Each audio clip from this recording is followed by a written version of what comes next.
I urge our listeners to check out the Strict Scrutiny podcast here. Leah Litman and Melissa Murray, they are both professors who are going to help us navigate some of this landscape of the last few days. We talked to Jemele Hill about this a little bit earlier. She is somehow completely unsurprised. I feel totally naive being surprised by what it is that has happened over the last day. Welcome, ladies. Thank you for helping us navigate some of this stuff. First off, Melissa, you start us off by just telling us the last 4 or 5 days have felt how to you? I think I'm in the Jemele Hill camp. This is completely unsurprising to me. The seeds for all of this have been being sown for years, but it really reached a fever pitch on November 8th of 2016 when this country decided that Hillary Clinton's emails were just too much for them, and they elected Donald Trump to be president. And Donald Trump vowed to appoint to the Supreme Court justices who would overrule Roe versus Wade and would advance a conservative legal agenda. And he got 3 opportunities to do that. One through the stolen seat that Barack Obama by rights should have appointed a justice to. And then he had 2 by chance.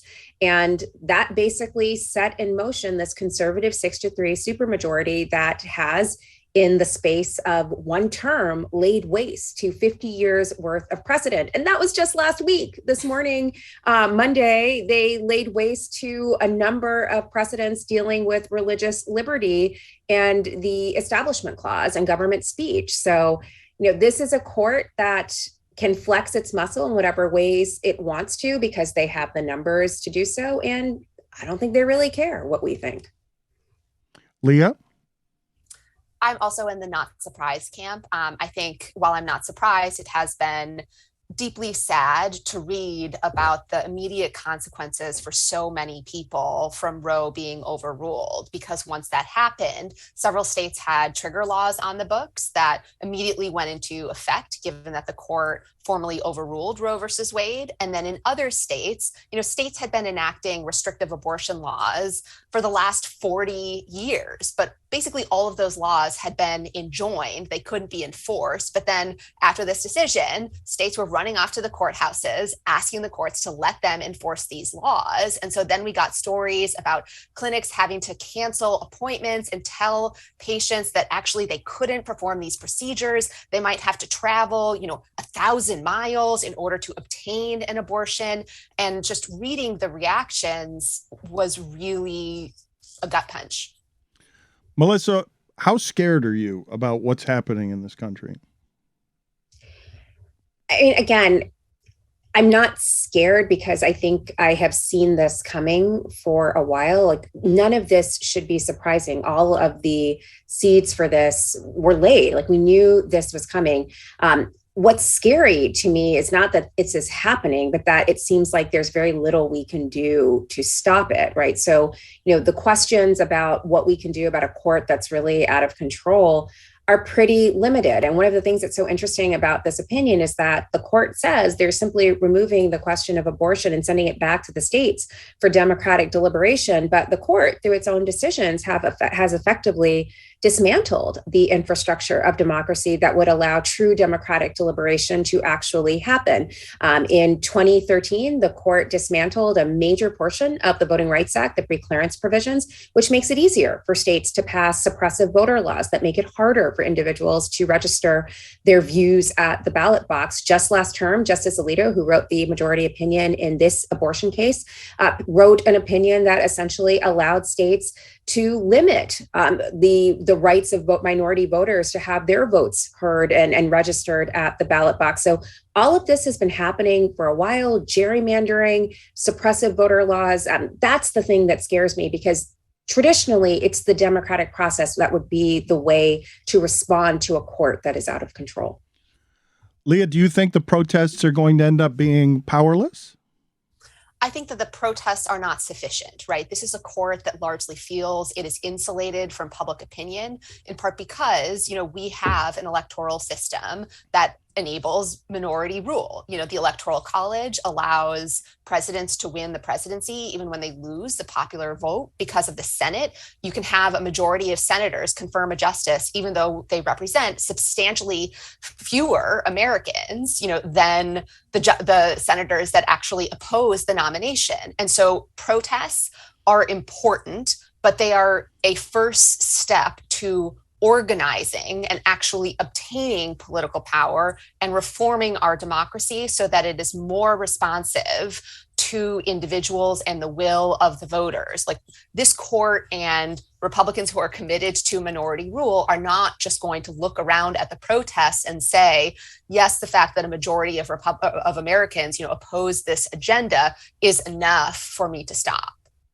But do you believe that there is then an equal and opposite reaction to come from liberals? Because I have so far found that that hasn't really been the case. I don't think particularly Democratic politicians recognize that they are in the middle of a siege of power that has been happening over generations and have thus far proven unwilling to fight fire with fire in this regard. I think that that's completely correct. Thus far, the Democrats have not understood what was happening right before their eyes with, Mitch McConnell just running circles around them when it came to the federal courts and the Supreme Court.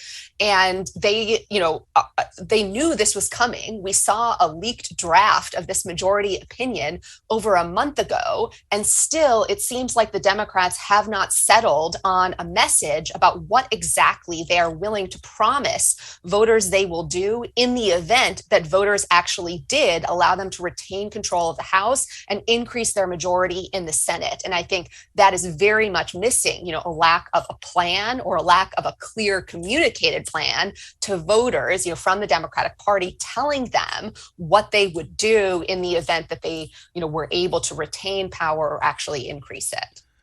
Melissa, is there anything recently that compares to how invasive and under attack a woman can feel based on law this way?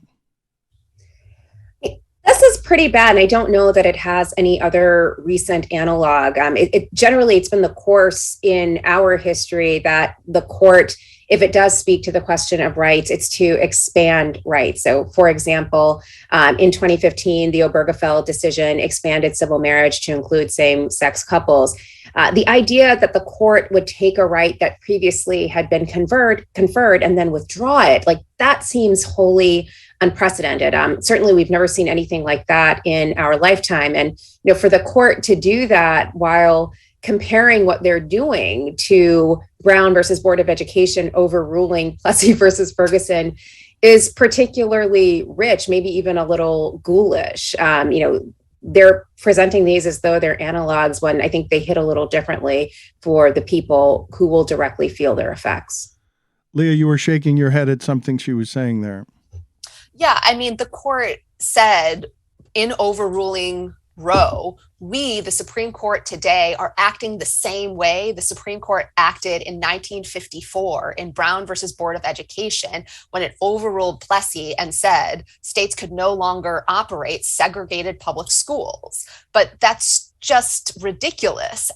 What Brown did is it welcomed a group of people who had been historically excluded and subordinated within American society, within American government, and said, no, right, they are equal citizens. That is what Roe versus Wade and Planned Parenthood versus Casey did. It recognized that women are equal citizens. Their rights should not be determined with reference to the 1860s when they couldn't vote and were treated as second-class citizens. And yet that is what the Supreme Court today is insisting on doing. Melissa, I heard kind of conflicting thoughts about whether or not this will portend on future decisions that the court might take up. Clarence Thomas referenced something in taking up some other recent precedents, including the legalization of gay marriage. But it's not exactly certain whether that's an opinion that's shared by the rest of the court.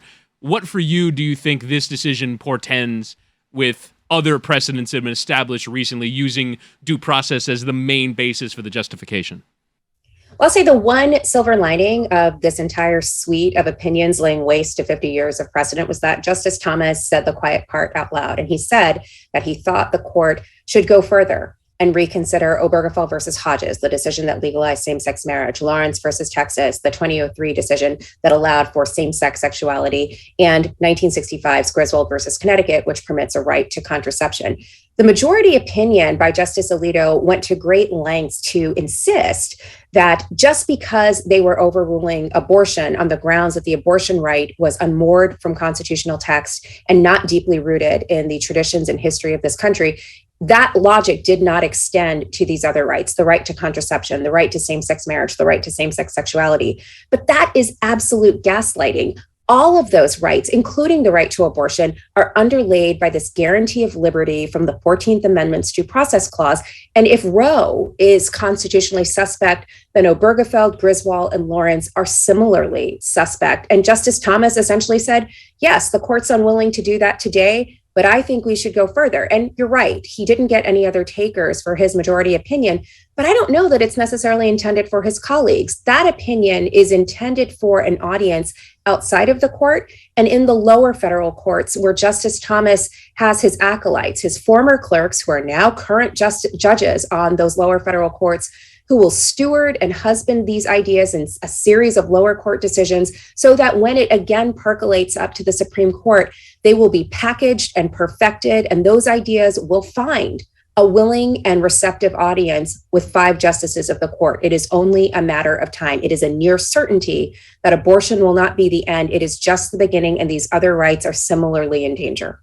Leah, what can we do with accuracy about projecting what the next 5, 10, 20, 30, 40 years are going to look like in this realm if we are powerless to stop it with protests? I think if you want to know where the court is going, you should probably do 3 things. One would be to watch Fox News. It's frankly very clear that this majority of justices is heavily influenced by where the modern Republican Party is. Second, I would read the Republican Party platform. As Melissa noted, the Republicans promised to appoint justices who would overrule Roe. They also promised to appoint justices who would undo Obergefell versus Hodges, the right to marriage equality.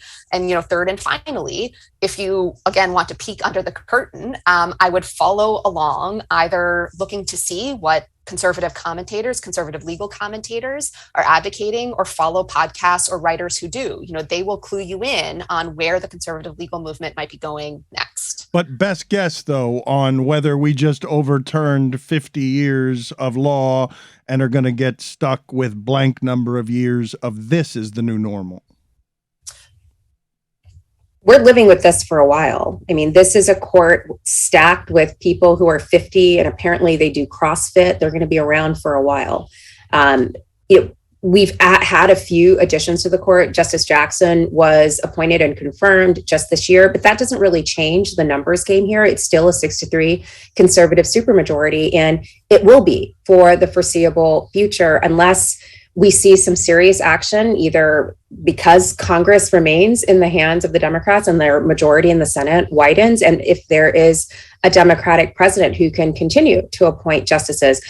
There are a lot of proposals to think about limiting the jurisdiction of the Supreme Court on certain issues, and perhaps even limiting the terms that justices of the Supreme Court serve so that each appointment isn't so fraught and freighted when they become available, and presidents will have an opportunity to appoint at least 1 or 2 justices during their terms. But we're going to live with this for the long term, and that's always been the plan. The conservatives knew and have always known that the court is a minoritarian institution, and it's a minoritarian institution where the justices are appointed for life, and you can get through the court things that you cannot get done in majoritarian politics.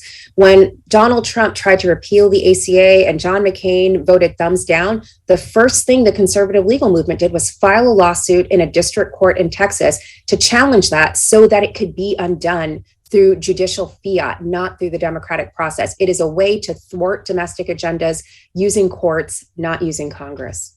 A woman is pregnant with a baby, Leah, that she wants to abort. What's that going to look like in the next 6 months and the next 6 years and 16 years for people in that position? It will look very different depending on where she lives. In blue states, they are doing things to secure access to abortion.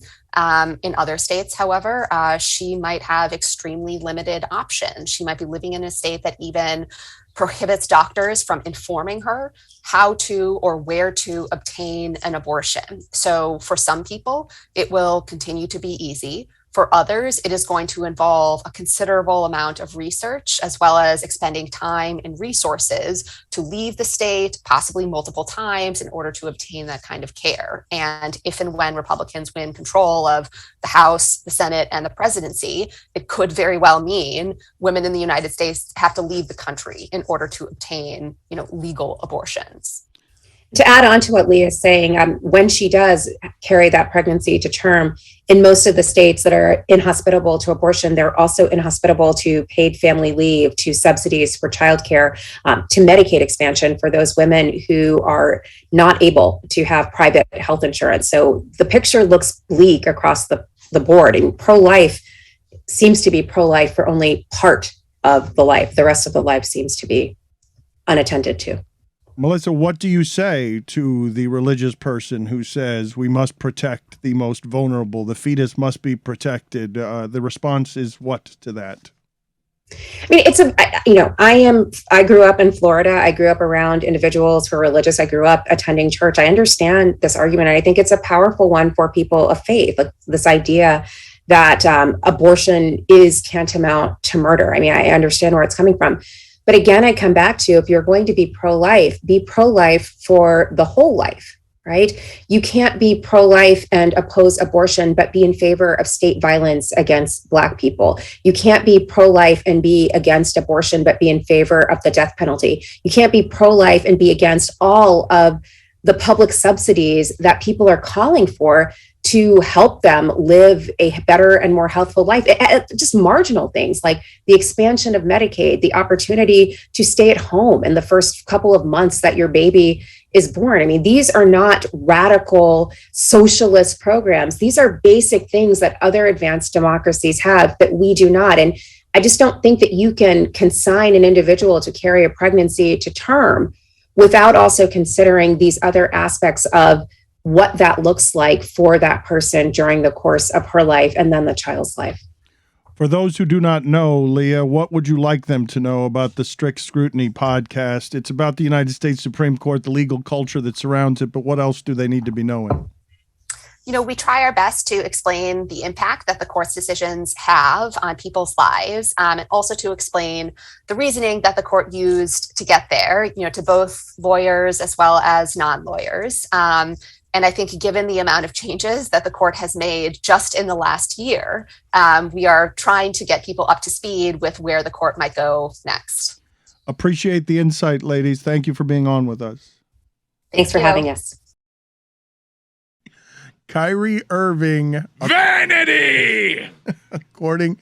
According to reports now that are credible, and Amin, you evidently, I'm the only idiot around here who gets surprised by things that are obvious. Christian Winfield, a Nets and NBA reporter for the New York Daily News, says that according to sources, Kyrie Irving has requested and received permission from the Nets to find sign and trade offers from other teams. Kevin Durant still hasn't spoken to the Nets front office. Russell Westbrook to Brooklyn remains unlikely.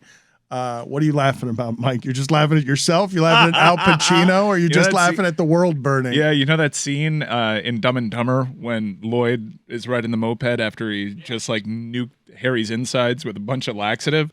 And he's just got that sinister laugh. That's what I've got going on right now watching the Brooklyn Nets. You're happy that the whole Brooklyn experiment, there's no going back from this, right? This is not posturing anymore, right? I mean, this is not leveraging in order to get more money from Brooklyn. It's over. This is 100% posturing. This is the game of chicken, Dan. It's the maybe I'll go talk to other people. All right, go ahead. Maybe I want permission to seek sign and trades. All right, here's your permission. Maybe I might find me an offer out there, okay? And they just keep going until someone says, okay, I didn't mean it. Like, all right, let's get back and talk about this, right? But in order for a threat to be credible, you kind of have to carry out the steps as if you're going to do it. How do the Nets play this? Given what we know about Kevin Durant, it kind of seems like he's certainly not putting their minds at ease with how he's playing this. So do you give Kyrie this permission to seek a sign and trade? if you've already internally made a decision on what you'd accept for Kevin Durant? Or do you just keep the things totally separate and hope to mend fences? You hope to make a deal that makes sense for both sides, right? You hope you can go back to Durant and say he didn't want to stay. We didn't feel comfortable committing to him, and I think Durant's a lot more logical and understanding than people give him credit for. As far as, look, the guy is unreliable. You've seen it in terms of day to day whether he's going to be here or not. So we went. Are you talking about Ben Simmons? Ouch. So we went out and got this for him. And this has to be something that they feel like we can go back to Durant and he can feel comfortable and confident. This keeps us in championship contention. But what do you think is going to happen here? You're saying it's 100% posturing, but it feels to me that if you're going to make this kind of mess, this isn't just posturing. It's not just leaking to get your maximum contract. It's not only that. It seems like it would be more possible than it has been at any point in the last 2 years that this deteriorates there very quickly, much more quickly than they thought it would. I got to tip my hat to the Brooklyn Nets. They somehow became the cautionary tale of the decade twice in trying to chase a championship and giving up all your draft capital. Because I imagine there's some voices within that front office that say, well, if Durant is entertaining leaving, Houston's got all our picks. Rebuild starts now. I mean, what do you do if you're the Nets, though? Because, unreliable, but as soon as you get rid of these two guys and Kyrie at less value than he's had at any point since being Kyrie, what do? It's your organization that's at stake. You can't just immediately become irrelevant when you've handed your franchise over to these two guys for 2 years. I think for a couple of things. One, that's a funny point by Mike, but more specifically, I think they become a cautionary tale of, well, the players are what makes everything go around. We should just let the players do everything. This is why you have front offices. This is why you have structure. I'm not saying that, hey, I'm not doing the Jerry Krause organizations win championships. I'm telling you, you have to have some sort of leadership and vision that people buy into. Otherwise, you get people who are acting on whims. And that's what happened with the Nets organization. You say that, and I know you're a Steve Nash guy, but they went to a GM that didn't really have that role, had experience in that role, being the guy making all the decisions, and they brought in a head coach that didn't have experience being in that role. It kind of seems like this was destined. Hold on, no. But Sean Marks was. Look at what the Nets had accomplished up until the point that every team builds towards. I want to get to a place where I have good young talent, I'm competitive, I'm winning, and I have cap space to go after transformational type players. They executed their plan perfectly. And there's a universe where Dr. Strange comes in and says, hey, Nets, Kevin Durant, Kyrie maybe later, or some other thing, or maybe not yet. Just like do something else there. That could have happened, but it didn't, right? It didn't, and they ceded control in that. But to go back to what Dan's question is. What do you do? What do you do? You got to have 8 billion scenarios on the board, right? This is where you go full Doctor Strange, where we got to have all the different. Did you just watch Doctor Strange? Twice he's done the Doctor Strange, full Doctor Strange. I did not think that we would be talking about Kyrie Irving and somebody else would be strange. Billions of probabilities, and there's only one it'll work. Give him the laugh, man. That was a good one. He wasn't even listening. I was just waiting for my next turn to talk. Trust me. But to your point, though, Mike, about hiring Steve Nash, did that not seem like a collaborative effort? That's who Kevin Durant wanted to coach the team? And that's who Kyrie Irving wanted to coach the team? Certainly not. No. Remember what Kyrie said after the hiring of Steve Nash. We don't really see him as a head coach. He also said that to the owner and the GM before this all began. It was, we together are going to get together and build this team. This is where Kyrie doesn't think he has bosses. And we were all just saying, whoa, this is not going to work out. And we were right. Credit to us again. Again, credit to you guys. Credit to us. Yeah, we got a lot of stuff wrong. Great job, us. So it feels good when But you're next year, But Dan, to answer your question, like the way that Brooklyn salvages this, they get a shed load for Kevin Durant. No, you don't think a that load from a shed? Yeah. Hell yeah. showed. Wow. That's a little too close. A little close to the line. Well, It works. The Nets will be what next year? It depends. It depends. What Chris is doing is he's making the assumption that if Kyrie's out the door, Durant's out the door. But that's not necessarily the case.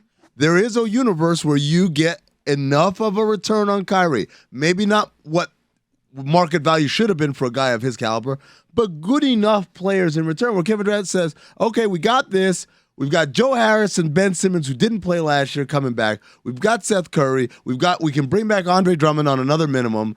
We got ourselves a little squad here. What's the package? I don't know. If you're doing sign and trade and the reports are that he doesn't have much value out there, is it something like, here's a scenario that I think makes most sense. Dallas. Because they have to figure out what to do with Brunson. He's going to get his bag. I think Kyrie's an upgrade over Brunson. I like Brunson, but Kyrie's an upgrade over That's him. an excellent example. If you go to Kevin Durant and say, look, Kyrie's out of here, but I went and got you Brunson and Reggie Bullock, which we would say, because conventional wisdom we think about is like one star will get you a bunch of good players, but you'd rather have the star than the good players. But in the case of the Nets, they got a star. They've got perhaps the best player in the league. So a bunch of really good players surrounding him makes them deeper, makes them better. And you look at, and Durant looks at Brunson and says, he's young, he's very effective. He does some of the things that Kyrie does, not to the extent of Kyrie, but over 80 games versus maybe 40, right? And not have to deal with all those things. Oh, and by the way, we get a guy like Bullock on the wing who can defend and shoot threes. He started at a game 0 for 10. Is Tyler Hero a guy like that would be in that kind of? Tyler Hero something? and Yeah, but you can't do that for Kyrie because I know, Tyler I want Hero's a part of KD. your. You got to sit this Kyrie Irving thing out unless you get word that KD's saying put, that you don't have a shot at KD. Then it's a difficult position that Miami is in because it's a clear and obvious upgrade over Kyle Lowry, Kyrie Irving, and all that he entails. I still do it, but to do it nukes your chances at Kevin Durant. I think it's not even that. I just don't think the way the Miami Heat conduct business is compatible with Kyrie Irving. Even if he's ready to play 82 games. Here. But isn't the point of the culture that you get people in and you fix them? Here. There's some people. Why are we in the British House of Commons? Who are you? Why are you a person out of Parliament? Hoorah. Like, what do you? I don't understand what you're doing. Well said. Here? Like, how old is a person who gives confirmation with here? I just want to support. You're so happy. You're just happy that the Nets are falling apart. You're crazed. You're crazed and thrilled that this whole Jolly good Nets show. experience has turned into an unmitigated disaster. I've been fascinated by all the thought exercises as it relates to Durant because it involves trading all of your young, like a really good young player for a guy off an Achilles in year 16 of his career. And do you just go, all right, I'm cashing in Zion. Do you cash in Zion for Durant? Do you cash in Scotty Barnes for Durant? In the Heat's cases, do you cash in Bam Adebayo for Durant? Who? Idris Adebayo, excuse you. me. Do you I got cash in confused Idris there. Adebayo for Durant? And you have to ask if the question is like, do you want 10 more years of Bam? I mean, or do you're you down want on Bam. Kevin Durant now? You're down on Bam. I'm down on who? Idris. Oh, Idris Adebayo. Yeah. I'm not down on him, but I think Durant is transformational enough. Look, at the end of the day, Woody, you are verbalizing the eternal question, which is, does a championship make worth a decade of like nothing after? Would you rather have that, or would you rather be really good for a decade but maybe not get that championship? Now, obviously, you can't guarantee a championship, but Kevin Durant, what we've seen of him post Achilles, is really, really good. You'd be trading 10 years of Adebayo for 3 years of Durant. Might I introduce the circumstantial evidence of a video where Kevin Durant was at Team USA workouts and he said Bam Adebayo He loves impressed him. him more than anybody else? Who impressed him? Idris Adebayo impressed him Yes, more than but anybody. also Jimmy Butler says he'd rather play with Kyrie Irving than anyone in the league. What does that stuff mean? Well, it was also a very long time ago. Mike, how else are you getting Durant without giving them Bam? Like, if you're Brooklyn, you hang up the phone giving them who? if the Heat don't give him Idris. Well, Tyler Hero's your chip. You obviously need to make the salaries work, and I don't know I imagine the offers for Kevin Durant would suggest that you would have to part with a talent like Bam, Dries. They're not doing again what they did in 2010, where they went with a bunch of centers who had frying pans for hands. So and we go Tyler, Kyle Lowry. they're not doing James Posey, They're not going to do Wayne Simeon. two or three That's a package. Take it or leave it. They're going to do. Did I ever tell? There was a funny story. I don't think I've told you this about how it is that Eddie House ended up on that team, because the last cut came down to Eddie House and Patrick Beverley, and it was otherwise even. But Patrick Beverley wouldn't shut up trash talking LeBron, and they had to keep pulling. Patrick Beverley was a rookie. And they had to keep, like, hey, if you're going to trash talk him, would you please be less insulting? And finally, whether it's LeBron or others, they're like, get out of here, Patrick. We're just going to go with Eddie House. It's too much. Did you guys see the rookie the Pacers drafted, Benedict Cumberbatch? He said... Another Doctor Strange? Yeah. Again with this? I'm like a dog with a bone with this. Doctor Strange reference. But he said something along the lines of, like, LeBron's got to prove to me that he's better than me. And I'm just like... I get it. Like, we're confident athletes. We've got to prove we're not afraid of anybody. But you don't have to say dumb shit in that task. A lot is going to happen over the next few days. And I'm excited that it seems as though Miami has a ticket to the show. And will try their best to get in the game. And you know that this front office will act in an aggressive fashion. Can I ask you guys to make a prediction? A week from now, while we're grilling our sausages, hubba, are we scrolling our phones with the anticipation that Kevin Durant might be coming here? He's the betting favorite, or Miami is the betting favorite for if Kevin Durant decides to leave Brooklyn. Wow. Miami is 5-2 to be the team that gets him. And that makes sense from a Kevin Durant would pick his own destination standpoint. The Heat certainly have enough. I'll be curious how much draft capital they're willing to part with. But if this all blows up, I really do think the Heat are there to pick up the pieces. I don't think the reasons that Mike is giving are the reasons. They have gotten up organizationally from having Dion Waiters and Hassan Whiteside. I can't believe that. What are you laughing about, Whittingham? Just the crazy look on Mike Ryan's just face? the look on Mike's face. Yes. He has his Jack Palance look again. The Gabriel Cash.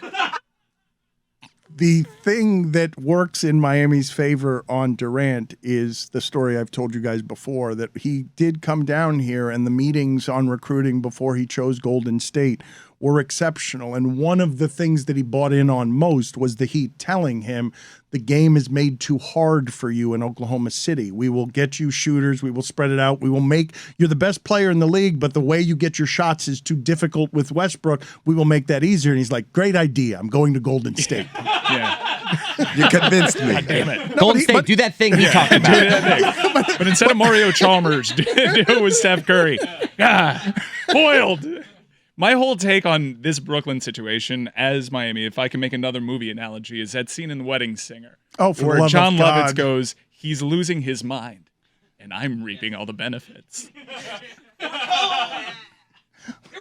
Happy and crazed Mike is. The look on his face. Don't let us in the building again. You understand that Roy drove without a hotel room just to hate in Tampa.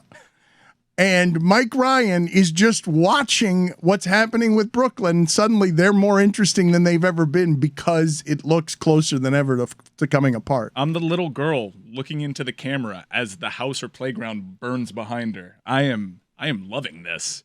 This is great. God, I hope he doesn't go to a good team.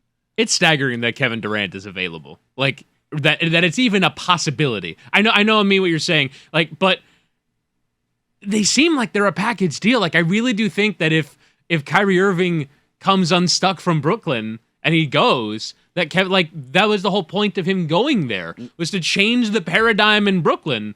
And they haven't changed the paradigm at all, it would appear. They did change it. They changed it to a place where we all look at it and say, oh, that's why we don't do it that way. That they did change it. They proved why you don't do it that way. They weren't the first. But, I mean, Ben Simmons and James Harden did it before. No. We're not talking about like forcing our way out or whatever. I'm talking about the organization wholly. Everyone says, "Oh, LeBron runs the Cavs." LeBron runs. No, this is what it looks like when they actually run everything. When it's just haphazard and all over the place. What do you think's going to happen? But hold on, let me just address something that Woody said. Like, if Durant felt that way, wouldn't he come out front and center and say, under no circumstances can we lose Kyrie Irving?